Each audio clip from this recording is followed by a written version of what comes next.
Next अब हम इन equations को ऐड करेंगे। जब इनको ऐड करेंगे तो ये यहाँ से आ जाएगा, इसका हमने derivative with respect to y किया है इक्वेशन नंबर 1 का, तो ये बन जाएगा u y x, और वो u x y है। जब इनको ऐड करेंगे तो ये बनेगा u x y plus u y x, और राइट साइड पे जो टर्म है वो है minus v x x plus v y y. तो हम क्या करेंगे, माइनस इसका इस तरफ शिफ्ट कर देते हैं और इधर कर देते हैं प्लस। तो यहाँ पर ये टर्म एज इट इज है, इसके साथ माइनस शिफ्ट हो गया। ये ऑपोजिट और इक्वल है, यानी curly square u by curly x y है माइनस के साथ, और ये curly square u by curly y curly x, तो एक दूसरे को कैंसिल कर देंगे, जीरो आ जाएगा। तो क्या बन जाएगा, curly square v by curly x square plus curly square v by curly y square is equal to zero. यानी वी ने भी लैप्लास इक्वेशन को सेटिस्फाई कर दिया, यू और वी बोथ लैप्लास इक्वेशन को सेटिस्फाई कर रहे हैं। तो ये थ्योरम का प्रूफ कंप्लीट हो गया। फंक्शन एनालिटिक दिया हुआ था, फंक्शन का रियल पार्ट यानी u और फंक्शन का इमेजिनरी पार्ट यानी v, वो दोनों लैप्लास इक्वेशन को सेटिस्फाई कर रहे हैं।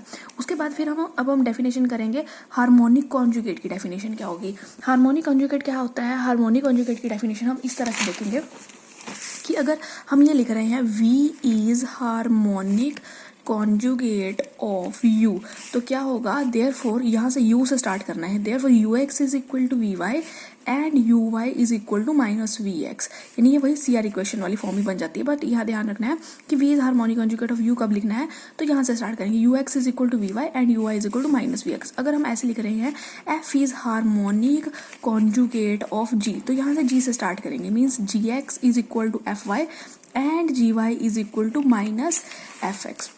अगर हम ये लिख रहे हैं u is harmonic conjugate of w, तो यहाँ से स्टार्ट करेंगे, wx is equal to uy and wy is equal to minus ux। CR equation वाली फॉर्म ही है। नेक्स्ट अब हमें एग्जांपल नंबर 9 में प्रूव करना है, prove that u and v are harmonic functions but u and v are not harmonic conjugate. u और v harmonic function का मतलब, हार्मोनिक का मतलब वो लैप्लास इक्वेशन को सेटिस्फाई करेंगे। हार्मोनिक फंक्शन की हमने डेफिनेशन की थी, वो लैप्लास इक्वेशन को सेटिस्फाई करेंगे, यानी कि u का derivative 2 time derivative with respect to x करेंगे, 2 time derivative with respect to y करेंगे, उनको ऐड करेंगे और जीरो के इक्वल प्रूव होगा। सिमिलरली v भी हार्मोनिक होना चाहिए, तो v के लिए भी हम ये करेंगे, curly square v bye curly x square plus curly square v bye curly y square, उसको जीरो प्रूव करेंगे। तो बहुत ईजी है, u का एक बार डेरिवेटिव करेंगे तो 2x आएगा, double derivative with respect to x करेंगे तो 2 आएगा। सिमिलरली u का first time derivative with respect to y करेंगे माइनस 2y, डबल डेरिवेटिव करेंगे तो माइनस 2, जब इनको ऐड करेंगे तो जीरो आ जाएगा। सिमिलरली v का 2 टाइम डेरिवेटिव x में, v का 2 टाइम डेरिवेटिव y में, जब उनको ऐड करेंगे वो इक्वल ऑपोजिट साइन के साथ आ रहे हैं तो वो भी जीरो हो जाएगा। तो दोनों फंक्शन हार्मोनिक हैं। But u and v are not harmonic conjugate. तो u और v हार्मोनिक कॉन्जुगेट नहीं है, वो हम देख सकते हैं जब हम इसका ux करते हैं वो वी वाई के इक्वल नहीं आएगा, बिकॉज यू एक्स जो होगा वो 2x के इक्वल होगा, और जो v का डेरिवेटिव y में करेंगे वो हम निकाल के देख सकते हैं v का डेरिवेटिव y में, और यू एक्स जो है वो इक्वल नहीं है, तो यू एक्स वी वाई के इक्वल नहीं आ रहा है और यू वाई वी एक्स के इक्वल नहीं आ रहा है। तो हार्मोनिक कॉन्जुगेट की हमने ये डेफिनेशन लिखी थी कि अगर ये प्रॉपर्टी सेटिस्फाई हो, CR इक्वेशन अगर सेटिस्फाई हो, तब हम कहेंगे कि वो हार्मोनिक कॉन्जुगेट है। तो यहाँ पर ये equation satisfy, CR equation satisfy नहीं हो रही है, इसलिए ये दोनों हार्मोनिक कॉन्जुगेट नहीं है। Next example number 10, if phi and psi are functions of x and y satisfy Laplace equation। phi और psi दोनों Laplace equation को satisfy कर रहे हैं। Laplace equation को satisfy करने का मतलब curly square phi by curly x square plus curly square phi by curly y square is equal to zero. Similarly psi भी Laplace equation को satisfy करेगा। ये स्टेटमेंट में हमें गिवन है। Show that s plus iota t is holomorphic. Holomorphic, regular और analytic ये तीनों एक ही नाम है। कहीं जगह पर वो इसको होलोमॉर्फिक बोल देते हैं, होलोमॉर्फिक फंक्शन, कहीं जगह पर वो एनालिटिक फंक्शन कह देंगे और कहीं जगह पर वो रेगुलर फंक्शन कह देंगे। तीनों एक ही डेफिनेशन है, होलोमॉर्फिक, एनालिटिक, रेगुलर, तीनों एक ही के लिए यूज़ करते हैं। यानी कि हमें शो क्या करना है, s plus iota T holomorphic होना चाहिए। होलोमॉर्फिक का मतलब हमें इसको क्या प्रूव करके दिखाना है, एनालिटिक प्रूव करके दिखाना है। s गिवन है स्टेटमेंट में, t गिवन है स्टेटमेंट में, सिर्फ हमें शो क्या करना है कि s plus iota T holomorphic होना चाहिए। अगर हमारे पास फंक्शन ही होता है f of z is equal to u plus iota v और हमें प्रूव करना होता है कि ये फंक्शन एनालिटिक है, तो हम ये शो करके दिखाते हैं कि ये फंक्शन CR इक्वेशन को सेटिस्फाई करेगा। दैट मीन्स हम प्रूव करते हैं ux is equal to v y and uy is equal to minus v x. अब हमें फंक्शन जो दे रखा है वो ये दिया हुआ है s प्लस आयोटा टी, और हमें प्रूव करके दिखाना है कि ये फंक्शन एनालिटिक या होलोमॉर्फिक होना चाहिए। तो उसके लिए सेम हम CR इक्वेशंस प्रूव करके दिखाएंगे, यानी हम प्रूव करेंगे दिखाएंगे sx is equal to ty and sy is equal to minus tx। तो हम यहाँ से स्टार्ट करेंगे, यानी s का डेरिवेटिव किसके विद रिस्पेक्ट में करना है, x के विद रिस्पेक्ट में, और t का डेरिवेटिव किसके विद रिस्पेक्ट में करना है, y के विद रिस्पेक्ट में। तो ये s दिया हुआ है, इसका डेरिवेटिव x के विद रिस्पेक्ट में करेंगे, और ये t दिया हुआ है, इसका derivative with respect to y करेंगे। तो ये जब derivative with respect to x करेंगे बन जाएगा curly square phi by curly x curly y minus curly square psi by curly x square minus curly square phi by curly y curly x minus curly square psi by curly y square. ये दोनों same terms हैं, इसमें derivative with respect to x with respect to y है, उसमें derivative y with respect to x with respect to x है, equal opposite sign के साथ है। तो ये एक दूसरे को कैंसिल कर देंगे, इन दोनों में से माइनस कॉमन निकल जाएगा, curly square psi by curly x square plus curly square phi by curly y square. ये हमें लैप्लास दिया हुआ था कि ये टर्म ये किसकी इक्वल है, जीरो की इक्वल है, तो इसकी वैल्यू यहाँ पर पुट कर देंगे तो क्या आ जाएगा आंसर जीरो, यानी हमारा प्रूव हो गया S X is equal to T Y. Next हमें प्रूव करना है कि S Y is equal to minus T X, यानी S Y plus T X is equal to zero prove करके दिखाना है। तो सेम है, एस का डेरिवेटिव वाई में करेंगे और टी का डेरिवेटिव एक्स में करेंगे। ये एस दिया हुआ है, इसका डेरिवेटिव वाई में, ये टी दिया हुआ इसका डेरिवेटिव एक्स में, दोनों को जब ऐड करेंगे तो वो भी किसकी इक्वल आ जाएगा, जीरो की इक्वल आ जाएगा। तो ये प्रूफ कंप्लीट हो जाता है। नेक्स्ट डेफिनेशन है, a function w is equal to f of z ceases to be analytic if dz by dw is equal to 0। ये ceases की डेफिनेशन है कि एक फंक्शन है w, किसके ऊपर डिपेंड कर रहा है, z, w किसका फंक्शन है, z का, वो ceases to be analytic, उसको कब कहते हैं ceases to be analytic, अगर z का डेरिवेटिव w में ले और वो किसकी इक्वल आ जाए, जीरो के। तो यहाँ पर भी है for what value of z, z की किस वैल्यू के लिए ये जो फंक्शन दिया हुआ है ये ceases to be analytic है, यानी हमने z की वैल्यू फाइंड आउट करनी है कि ये फंक्शन जो है वो ceases to be analytic हो जाए। तो सबसे पहले यानी कि हमें क्या निकालना है, D Z by D W निकालना है और उसको जीरो के इक्वल पुट कर देना है, वहाँ से जेड की वैल्यू मिल जाएगी। सबसे पहले हम इसको सॉल्व करेंगे। हमें पता है कॉस आयोटा एक्स जो होता है वो कॉश एक्स बनता है और साइन आयोटा एक्स जो बनता है वो आयोटा शाइन एक्स बनता है। तो अगर हम यहाँ से देखें तो शाइन एक्स की जो वैल्यू होती है वो बनती है 1 by iota sine iota x. तो यहाँ पर उन्होंने एक्स की जगह एक्स को क्या एक्स की जगह क्या रख दिया, u plus iota v, u plus iota v रखेंगे 1 plus iota as it is, क्योंकि यहाँ से हमने शाइन की एक्स की वैल्यू निकाली है, आयोटा उसके डिवाइड में चला गया है। नेक्स्ट टाइम में क्या किया है, एक्स की जगह हमने यू प्लस आयोटा वी लिया है, तो यहाँ पर हमने u plus iota v put कर दिया। अब आयोटा अंदर मल्टीप्लाई में जाएगा, आयोटा यू, आयोटा स्क्वायर -1 बन जाएगा, और यहाँ पर आयोटा से मल्टीप्लाई और आयोटा से डिवाइड करेंगे, आयोटा स्क्वायर -1 बन जाएगा और न्यूमरेटर वाला आयोटा एज इट इज रह जाएगा। अब साइन ए माइनस बी का फॉर्मूला लगाया, sign A cos B minus cos A sine B, फिर यहाँ पर फॉर्मूला उसी का लगेगा। ये टर्म दे रखी है, ये क्या दिया हुआ है, sine iota u, sine iota x, ये जो है वो आयोटा शाइन एक्स बन जाता है, तो इसमें आयोटा ये शाइन यू बन जाएगा, आयोटा बाहर निकलेगा, आयोटा से आयोटा मल्टीप्लाई होगा, आयोटा स्क्वायर -1 और माइनस माइनस क्या होगा प्लस। अब ये माइनस माइनस यहाँ पर फिर से प्लस आएगा, यह आयोटा मल्टीप्लाई में अंदर चला जाएगा। कॉश आयोटा यू को जो है वो हम क्या लिखेंगे, cosh you, cos iota you को कॉश यू लिख दिया और साइन भी एज इट इज। और ये स्टेटमेंट में दिया हुआ था कि स्टेटमेंट में ये जो टर्म है ये किसकी इक्वल है, जेड की इक्वल है, यानी जेड जो है वो किसकी इक्वल आया, sinh u plus iota v, और यू प्लस आयोटा वी को हम क्या पुट करते हैं, डब्ल्यू, क्योंकि स्टेटमेंट में हम ये लिखते हैं w is equal to f of Z is equal to u plus iota v. तो यू प्लस आयोटा वी जो है वो किसके इक्वल होता है, w के इक्वल होता है। तो यहाँ से w की वैल्यू क्या आ गई, शाइन इनवर्स z। तो यहाँ तक पहुँच गए हैं, w जो है फंक्शन होना चाहिए z का, तो यहाँ पर भी w जो है वो किसके ऊपर डिपेंड कर रहा है, z पे। सीजी टू बी एनालिटी के लिए हम z का डेरिवेटिव w में निकालते हैं। सबसे पहले हम w का डेरिवेटिव z में निकालेंगे, डी डब्ल्यू by d z 1 by under root 1 plus sinh hyperbolic की इनवर्स की जो होती है वो 1 प्लस जेड स्क्वायर आएगा। तो यहाँ पर डेरिवेटिव w का विद रिस्पेक्ट टू z निकालना, मगर हमें सीजी टू बी एनालिटी के लिए रिवर्स चाहिए, z का डेरिवेटिव w में चाहिए, उसको जीरो पुट कर दें, यानी इसका हमने रेसिप्रोकल लेंगे तो क्या आएगा, under root 1 plus Z square, वो किसकी इक्वल आएगा, जीरो के, 1 प्लस जेड स्क्वायर जीरो की इक्वल आ जाएगा, तो वहाँ से जेड की वैल्यू आएगी प्लस माइनस आयोटा। तो जेड की वैल्यू प्लस माइनस आयोटा अगर होगी तो ये फंक्शन जो होगा जेड वो क्या हो जाएगा, ceases to be analytic. Next example number 12, if F of Z is regular function holomorphic function analytic function same है, यानी फंक्शन हमारे पास एनालिटिक दिया हुआ है, हमें ये प्रूव करके दिखाना है, curly square by curly x square plus curly square by curly y square, f of z के मॉड का स्क्वायर जो है वो राइट हैंड साइड की इसकी इक्वल आना चाहिए 4 एफ डैश जेड के मॉड का स्क्वायर। सबसे पहले एफ ऑफ जेड हम क्या लेते हैं, यू प्लस आयोटा वी। अगर हमें एफ ऑफ जेड का डेरिवेटिव करना हो, क्योंकि हमें एफ ऑफ जेड भी चाहिए और एफ ऑफ जेड का डेरिवेटिव भी चाहिए, उसका डेरिवेटिव तो करेंगे वो आएगा U X plus iota V X, क्योंकि F of Z U plus iota भी है, उसका first derivative U X plus iota V X. इसके मॉड का स्क्वायर करेंगे, मॉड कैसे लेते हैं, सबसे पहले जो रियल पार्ट है उसका स्क्वायर, इमेजिनरी पार्ट उसका square, whole under the root, मगर हमने मॉड के बाद उसका स्क्वायर करना है तो अंडर रूट कैंसिल हो जाएगा, एफ डैश जेड के मॉड का square curly by curly u x का whole square, curly v by curly x का होल स्क्वायर आ जाएगा। और लेफ्ट साइड में हमें चाहिए एफ ऑफ जेड के मॉड का स्क्वायर, एफ ऑफ जेड का अगर हम मॉड करते हैं तो वो आएगा real part u square plus imaginary part v square, whole under the root, but squaring है तो ये रह जाएगा u square plus v square. अब हम लेफ्ट हैंड साइड से सॉल्व करना शुरू करेंगे और राइट हैंड साइड की इक्वल प्रूव करके दिखाएंगे। लेफ्ट हैंड साइड क्या है, curly square by curly x square plus curly square by curly y square, किसका लेना है, एफ जेड के मॉड का स्क्वायर, और एफ जेड का मॉड का स्क्वायर क्या है, u square plus v square. तो हमने यही करा है, करली स्क्वायर जो हमारी लेफ्ट हैंड साइड है, लेफ्ट हैंड साइड हमारी क्या है, curly square by curly x square plus curly square by curly y square, f of z के मॉड का स्क्वायर, और एफ ऑफ जेड का मॉड का स्क्वायर हमने निकाला था u square plus v square. तो हमने इसी का curly square by curly x square भी निकालना है, इसका curly square by curly y square भी निकालना है, यानी हम यू स्क्वायर का पहले हम ये सॉल्व करें, curly square by curly x square of u square, फिर हम सॉल्व करेंगे curly square by curly y square of u square, फिर curly square by curly x square v square का भी निकालेंगे, और फिर curly square by curly x square y square v square का निकालेंगे, मतलब 4 टर्म्स निकालनी है। यू स्क्वायर का 2 बार डेरिवेटिव एक्स में, यू स्क्वायर का 2 बार डेरिवेटिव वाई में, सिमिलरली वी का 2 बार डेरिवेटिव एक्स में, वी का 2 बार डेरिवेटिव वाई में। तो पहले हमने ये एक टर्म सॉल्व करते हैं। सबसे पहले करली square by curly you square निकालना है, curly square by curly x square you square का निकालना है। पहले तो एक डेरिवेटिव जब करेंगे, एक बार डेरिवेटिव एक्स में करेंगे तो आएगा 2u और u का डेरिवेटिव एक्स में, फिर एक बार और डेरिवेटिव एक्स में करेंगे तो इस पर u इंटू वी रूल लगेगा। First function as it is, second का डेरिवेटिव किसके विद रिस्पेक्ट में एक्स के, तो ये बन जाएगा u x x plus second as it is. अब फर्स्ट का डेरिवेटिव करेंगे, इन u का डेरिवेटिव एक्स में करना है तो वो u एक्स बन जाएगा, तो ये बन गया 2u into u x x plus में u एक्स का square. Similarly curly square by curly y square अगर निकालना हो यू स्क्वायर का, जैसे यहाँ पर यू स्क्वायर का 2 बार डेरिवेटिव एक्स में निकालना है, अब 2 बार डेरिवेटिव यू स्क्वायर का वाई में निकालना है, तो जहाँ जहाँ एक्स है वहाँ वाई हो जाएगा, u y y plus u y का स्क्वायर। सिमिलरली वी का 2 बार डेरिवेटिव एक्स में निकालना है, वी का 2 बार डेरिवेटिव एक्स में निकालना है तो जहाँ जहाँ यू है वहाँ वी हो जाएगा। वी का 2 बार डेरिवेटिव वाई में निकालना है तो जहाँ जहाँ पर यू है वहाँ पर वी हो जाएगा। तो ये वैल्यूज़ यहाँ पर, ये सारी वैल्यूज़ ये ये 4 जो वैल्यू हैं, फर्स्ट वैल्यू, फिर यू का 2 बार डेरिवेटिव वाई में, वी का 2 बार डेरिवेटिव एक्स में, वी का 2 बार डेरिवेटिव वाई में, ये सारी वैल्यूज़ हमने यहाँ पर सब्स्टिट्यूट कर देनी है।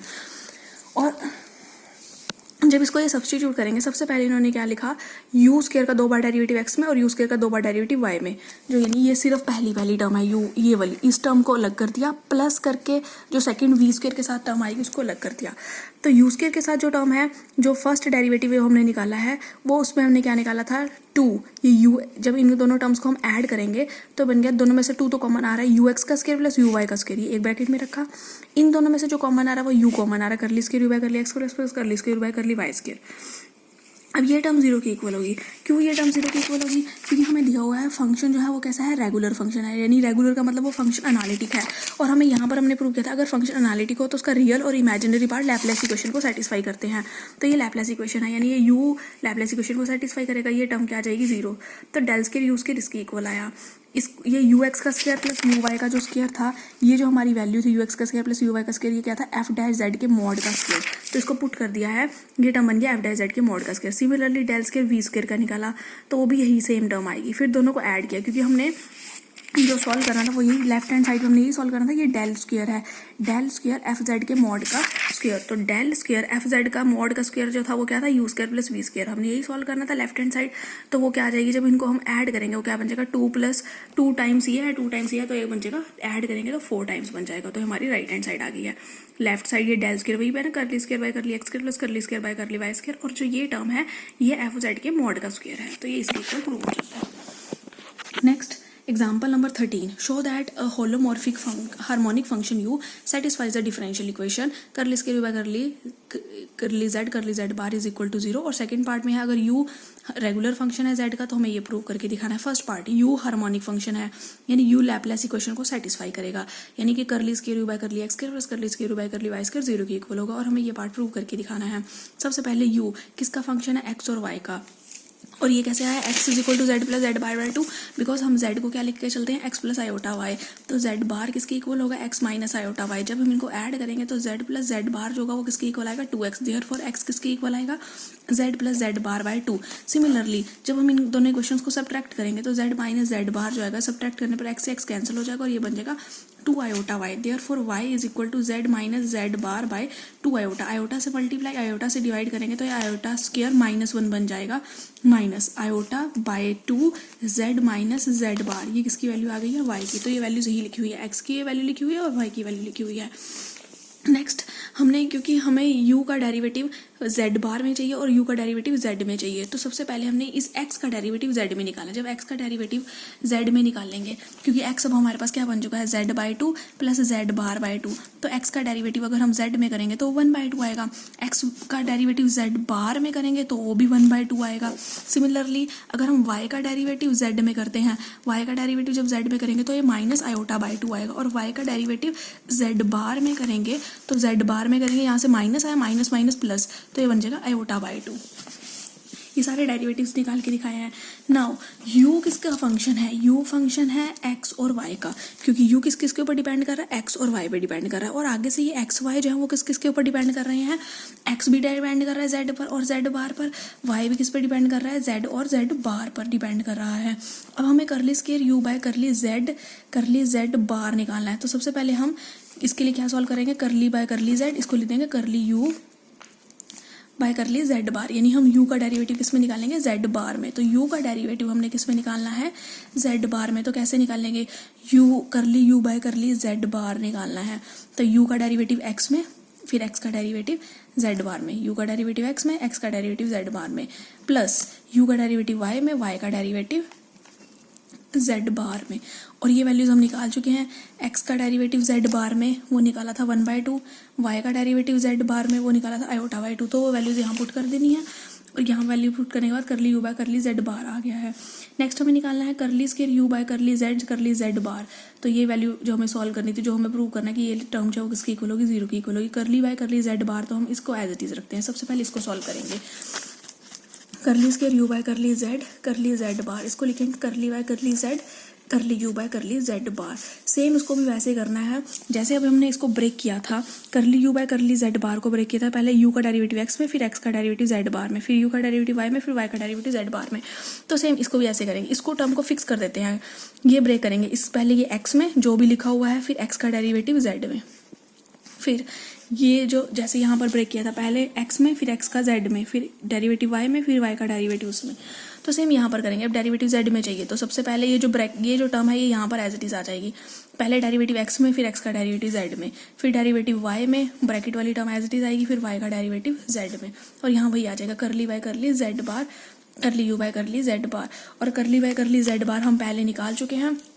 करली u बाय करली z बार की वैल्यू इससे एक स्टेप पहले हमने निकाली थी, ये आई थी करली u बाय करली z बार की वैल्यू। वो वैल्यूज यहाँ पर पुट कर देनी है, वो वैल्यू यहाँ पर पुट कर दी। करली x बाय करली z निकाला हुआ है, करली x बाय करली z 1/2 की इक्वल है। करली y बाय करली z वो भी निकाला था, करली y bye curly z minus i/2 की इक्वल है। तो वो सारी वैल्यूज यहाँ पर सब्स्टिट्यूट कर देनी है। करली x बाय करली z की वैल्यू, करली y बाय करली z की वैल्यू, ये जो वैल्यू थी ये वैल्यू वही थी, करली u बाय करली z बार, ये वैल्यू यहाँ पर पुट की है। अब डेरिवेटिव अंदर x के विद रिस्पेक्ट में कर दिया दोनों टर्म्स का, यहाँ पर डेरिवेटिव इन दोनों टर्म्स का विद रिस्पेक्ट टू y किया है। तो ये टर्म जब करी, इन सभी में से हमने 2 कॉमन निकाल दिया, तो बाहर आ गया 1/4। जब इनको सॉल्व किया तो देखा ये टर्म और ये टर्म इक्वल और ऑपोजिट साइन के साथ कैंसिल हो रही है। ये xy और ये xy ये टर्म कैंसिल हो रही हैं।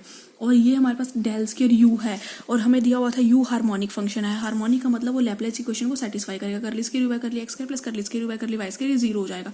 तो ये टर्म भी 0 हो जाएगी, ये टर्म भी कैंसिल हो रही है, 0 हो जाएगी। तो यहाँ से हमारा प्रूफ कंप्लीट हो जाता है। अब इसका सेकंड पार्ट हमें प्रूव करना है कि अगर w रेगुलर फंक्शन है z का, तो हमें प्रूव करना है ये टर्म जो होगी वो किसकी इक्वल होगी, 0 की इक्वल होगी। इसके लिए अभी हम फर्स्ट पार्ट का ही यूज़ करेंगे। जो इक्वेशन नंबर 2 है वहाँ से हमने देखा था ये टर्म तो कैंसिल हो गई है। Curly square bye u by curly z बाहर जो था वो इसकी इक्वल आया था। 4 को इधर मल्टीप्लाई में लेकर गए।